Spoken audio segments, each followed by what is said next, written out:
Today on Inside the Basket, we catch up with Coach Dedrique Taylor. We break down the KA freshman battle, and we have an inside scoop on Valentine's Day for Titan basketball. All this and much more on Inside the Basket.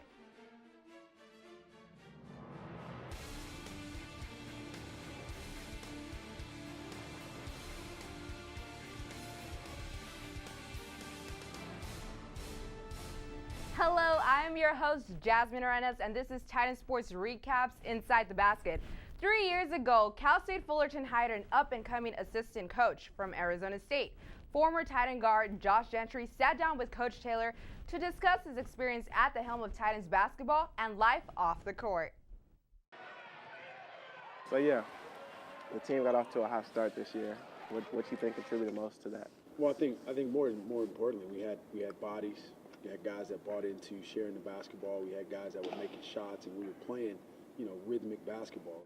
Taking the worst from last year, what did you take learning that you could improve this team using what happened last year? I think what I learned most last year was just we weren't very fundamentally sound. When things got south, we kind of went to individual basketball, which is typical.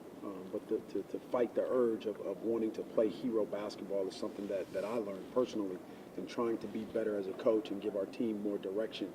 I think injuries, obviously, number one, that's because it's such a debilitating situation and it's super unpredictable. You have no idea when it's coming. You have no idea how long it's going to be. And unfortunately, that's just a part of what we do, and it's across the board. It's not just our team. If you look across teams across the country, everybody's dealing with some form of it. And so that's number one, is just being able to deal with that part of it. You're fairly new to becoming a head coach. What's your favorite aspect thus far in your journey as a head coach? Honestly, doing this with you, a former player, watching him, grow and matriculate and be able to come here and start not really knowing who was who and what was what, and come from a completely different part of the country and be a part of what we're trying to do, and then, watching you graduate and now do what you want to do. I think that's the best part for me as a coach and as an individual. That's really what this whole deal is about.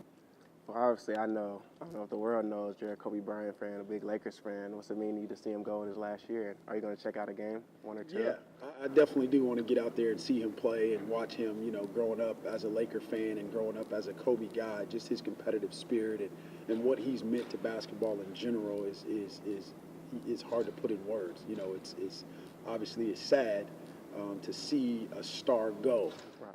And lastly, Valentine's Day is coming up. Do you have a Valentine? And if so, do you have major plans? I do have a Valentine. I have two. I have two little girls, Mia and Kendall. Kendall's 5, Mia's 3. They're away from me right now. They're in Atlanta. But I do plan to send them some special gifts and shower them with Daddy's love for Valentine's Day. Yeah, that should be great. Yeah. That should be good. That should be good. Welcome back, guys. Josh, such a great moment for you to be able to interview this coach. What was it like? Oh, it was great. It was great being on the other side of the camera with Coach Taylor and actually asking him questions and picking his brains. I actually had a wonderful time doing that. I had a great time. How does it feel to actually see the coach in a different light? Because you're not a player anymore, It, I don't know, brings things full circle, like he said, and it just, I feel like it strengthens our relationship because he's more than just a coach to me. He's a friend. He's someone I can look to and talk to about advice and things like that. So what was the most interesting thing he said to you? The most interesting thing he said was when he talked about me and how that was the funnest part of being a head coach. I thought that was pretty fun. I didn't expect him to say that, but it meant a lot from Coach Taylor. Well, after sitting down with Coach Taylor, Josh had his own X's and O's to break down. Let's roll over inside the moment with Jay Gent. Starting off the game, Titans point guard brings the ball down and they begin to set up the play. Pause it right here. They're coming off the floppy set and he's coming off the down screen close to the box. Run it. They run a simple handoff into a screen action right here. He comes off the screen, nothing there. They bring it back up top to reset. They throw it down in the post. The Highlanders go to double the post.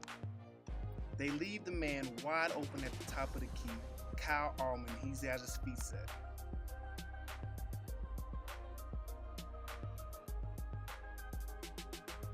Well, speaking of Kyle Allman, it's the KA Spectacular. Kyle Allman has definitely been playing well for the Titans, but there's another KA who might be giving him a run for his money. Josh, which KA do you got? I like Khalil Ahmad. He's been really stepping up in conference as well. The last 2 games, he's been averaging 20 points, so he's been a steady scoring force for the Titans. And I think he's growing into his body and into his skills as a freshman this year, and it's showing in conference. Now, the Titans have been losing lately, but I feel like if he keeps continuing to play like he is, playing with a lot of effort, toughness, and heart, I think the Titans will be all right in the long run. As for Kyle, who is your KA? Now, Khalil may be scoring, definitely leading the scoring low, but I think Kyle Allman has definitely shown that he's able to do some things next to Khalil, which pair them quite well. He started the last 3 out of the 4 games, played 40 minutes against Davis. Against Santa Barbara, when they did lose, he had 4 fouls, so he didn't play as much. So the numbers don't look as good. But since he's been getting more time and getting more acclimated with what it takes to play at the Division I level, I think that both of them together can definitely be a force. But Kyle Allman can do some things that Khalil Allman may not be able to do, and maybe have to pick up the number 1 best player on the other side, play harder defense, so Khalil can have more of the scoring load. Yeah, due to some injuries to players on the team, Kyle Allman has been forced into a role where he has to step up. He has to, shed the freshman name and play like an upperclassman, which he's really showing growth. And I like to see that in a young freshman. He's been knocking down shots. He's been going on runs by himself, as we just seen in the segment I did. I mean, he's been doing everything he can to try to put his team on top, and I like that effort and tenacity that he's having. It's definitely nice to see, especially with a team like Fullerton, which is based a lot about on transfers or older guys. We have 2 freshmen come right in and are definitely contributing right off the bat. It'll be interesting to see if they can build on that in next season if they're even better than they are right now. Absolutely. Definitely. And as we know, defense wins games. This is something that's been in sports for the longest time now. And speaking of that, our win against UC Davis was because of our defense. Assume it had 14 boards, I believe. What can you guys say about that game? I mean, defense definitely was. In the second half, we held them to 22% shooting. We out-rebounded them, which is something that usually means we're going to be able to beat teams, especially since we're not as big as especially Irvine and Hawaii. But defense, definitely, they stepped up and they played harder. They forced their 2 best scorers in Josh Fox and Tyler Schneider to only 2 field goals in the entire game. And when you hold the other team's 2 best scorers to only 2 points, I mean, you're definitely going to be in a better position, and that's what they have to do is get themselves in better positions to pull it out at the end. Absolutely. Being a former player in this league, it always comes down to defense and rebounding. And if you win those 2 categories, you give yourself a better chance to win the game. So I feel like with the Titans, if they can keep rebounding like this and keep playing stingy defense like they are, I'm telling you, it might be crazy for the Big West. All right, stingy defense, you say, but against UC Santa Barbara, it was a totally different story. They lost 81-68, and they completely lost the second half. Why? And what are major keys that they need to do in order to bounce back? Well, speaking of that second half, we were outscored 54-34 in the second half. They shot 66% from the field. So definitely they either got hot or we just couldn't find a way to stop them. But it was interesting looking at the game before when we won against Davis, how well our defense played, and then in the second half against UC Santa Barbara, it's like they had forgotten what had worked for them, and it just had regressed back to some of the other losses we had earlier in the season. That's a tale of a long season. You come off a big home win, and you have to go on the road to UCSB and play a talented, mature team like that. It's hard to get 2 wins in this conference, and especially when you're not playing defense in the second half and you let them just pretty much do whatever they want to do. So it was a tough loss for us. It's definitely a different season for our Titan basketball team from last year. We actually have improved in conference as we've had more wins this season. But looking forward to the schedule coming up, what are games that you guys are really excited about?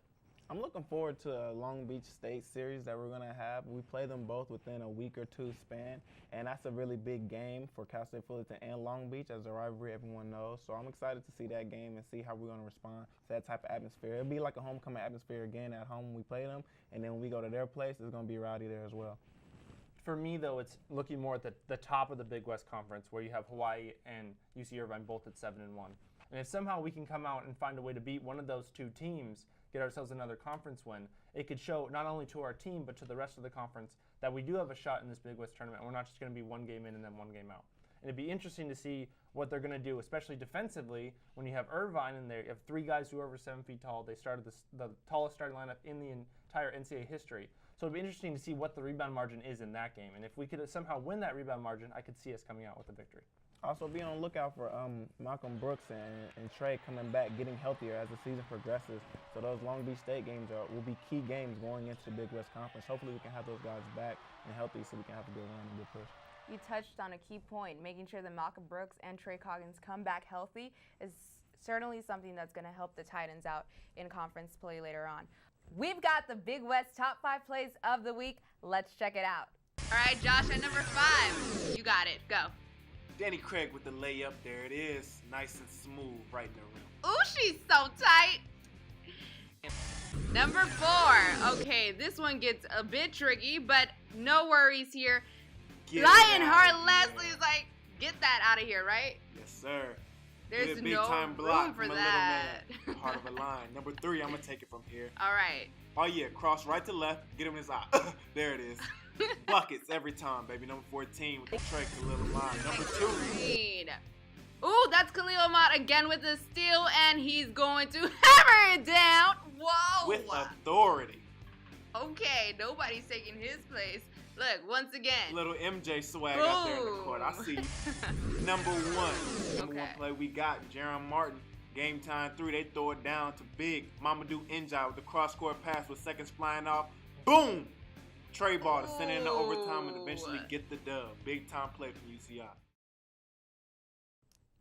Well, switching things over to the women's basketball team. Now, they have not won a game since November 17th against Loyola Marymount, and that was on the road. So that says a lot about what the team can do together on the road.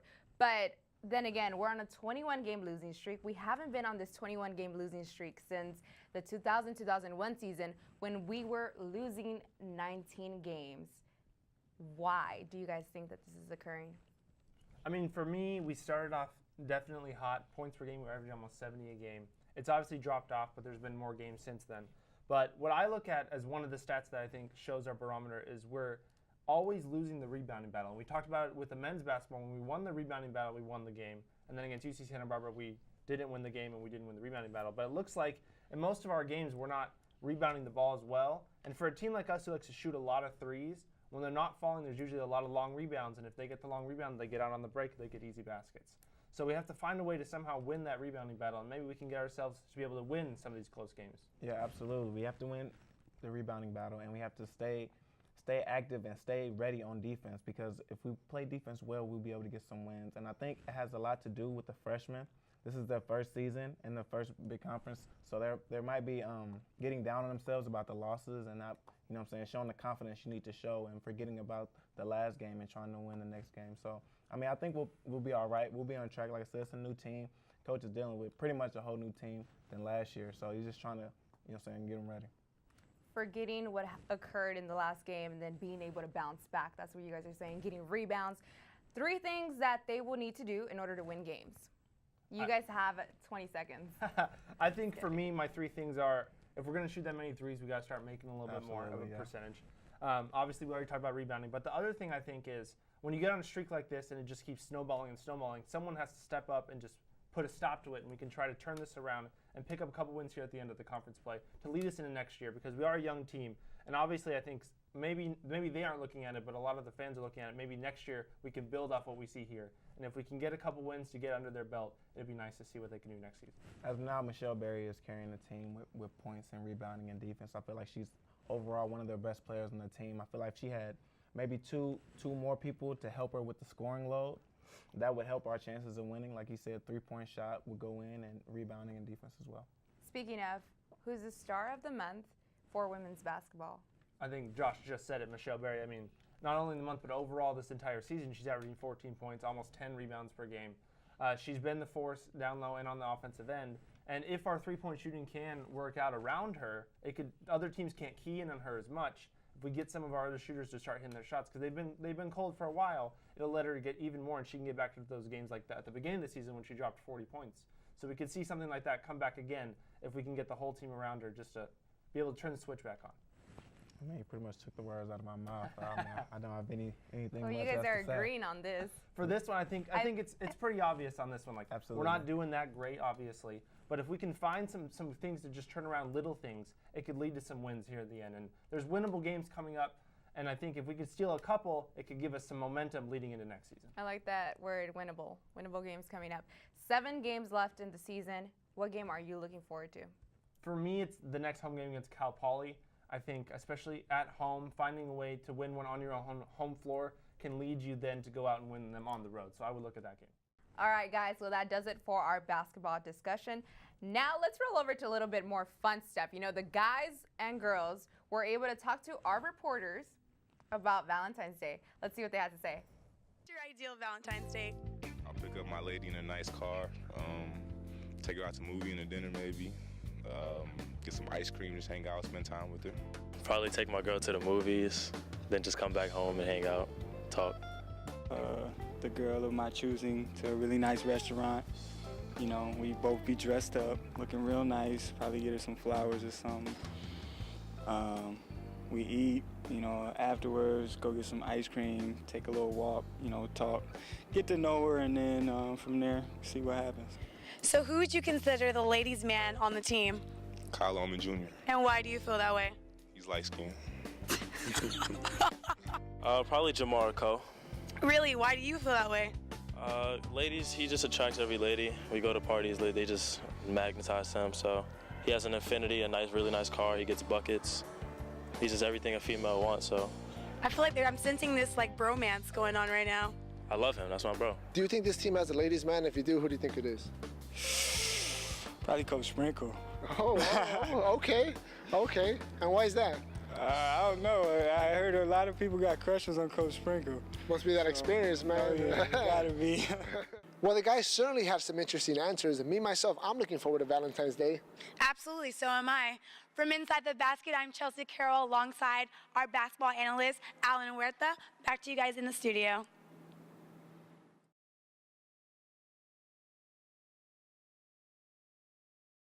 I think I'd rather stay at home. I'd love just anything Jamaican, like any Jamaican dish would be great. So what's the main dish that you would like to usually eat? Probably oxtails and steamed rice. Okay, yeah, we have something similar, the rabo encendido. Oh, really? Yeah, I work love at a it. Cuban restaurant, so Get that's out. why, yeah. Anything, plátanos and all that stuff. Oh my God, yes, fried plantains, Yes. of course. What do you mean? Tostanas, like all the, they don't even know. I know. Yeah. All you Caribbeans out there. Yeah. You know. What is your definition of love? I would say both people have a lot of respect for each other and they can understand each other, do anything for each other no matter what it is, and basically they'll always be there for them. I'd say just if you're with somebody, whoever you're like completely comfortable with, somebody you could be yourself around. I feel like if you care about a person without giving extra effort, I feel like that's love.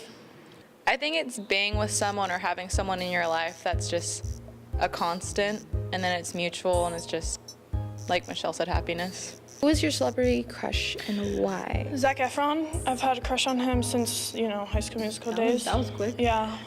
So I've been trying to find him out here, but Nothing yet? no. Never been to Hollywood yet? I'm trying. Trying really hard? Yeah.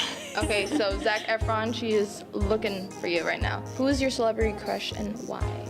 Odell Beckham Jr. Oh, yes. I think. Yeah, He's a that's football good. player, Yeah. right? He's fine. Yeah, I'm a Giants fan, so yes. Yeah, and I like the Giants team too, so yeah. I don't know, maybe he could take me out, take me shopping, because he got money. And do you have a Valentine's Day this year? Yes. And how long have you guys been together? Almost 5 years. It's pretty serious. But we both usually had basketball games, so Okay. it was. So you guys have the love for basketball too. That's Yeah. what brought you guys together. That's so cute. It's like loving basketball all over again. Who's the biggest flirt on the team? One person has said you. Probably me. Or Iman. But I think probably me. No, it's Iman. It's Iman? Yeah. Okay, have you seen her in action? Oh yeah, most of the time. We're always like buddy. Most definitely Iman Lathan. And have you seen her in action? Oh yeah, she doesn't care if you're 5 years old, 30 years old. It does not matter. But No way. yeah, she likes the boys. Definitely Iman Lathan. Yeah, a lot of girls have been saying that. She gets around. She likes to talk to boys, so. Like Valentine's Day, this squad was so full of love. And that has it for this Valentine's Day segment. From all of us from Titan Sports Recap, happy Valentine's Day, everybody. Guys, those are quite the responses. They're pretty funny. But Danny Craig said Zac Efron, like, get your head in the game. I mean, does that ring a bell? Oh, yeah, definitely from High School Musical. I don't know if that's when she started liking Zac Efron, but she definitely said it quickly. I mean, I'm not going to falter. He's a handsome man, but I think I was more interested on the men's side, the little bromance going on there. What do you think? Yeah, Kyle Orman and Jamar, man, they got a bromance going on. I mean, it's pretty crazy. And they get all the girls on campus from what I'm hearing, allegedly. You know what I'm saying? A lot of girls Inside find those scoop? guys. Inside scoop, man. She keep it on the low. You know what I'm saying? I don't even know if they know. Oh my gosh. Okay. All right, guys. Well, that does it for Inside the Basket, episode 2 from the Titan TV studio. I'm Jasmine Arenas, joined by Josh Gentry and Kyle Lowe. See you guys next time.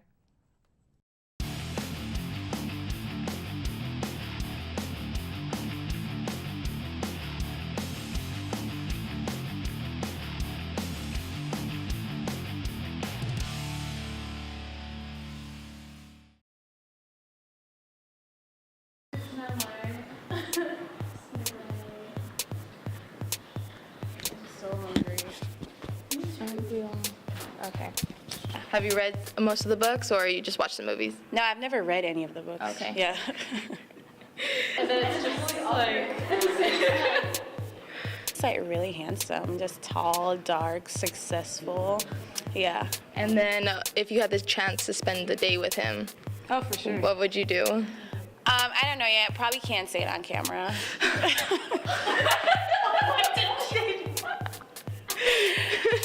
Yeah. We'll leave at BTS.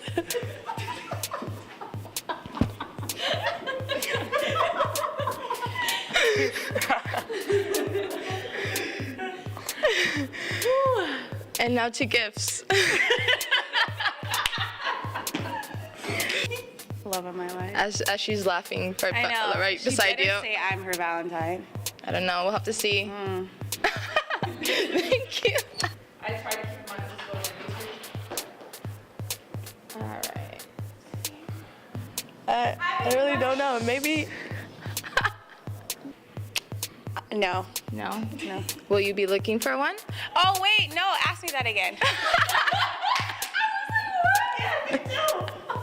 Ask me again. Well, at court, life off the court.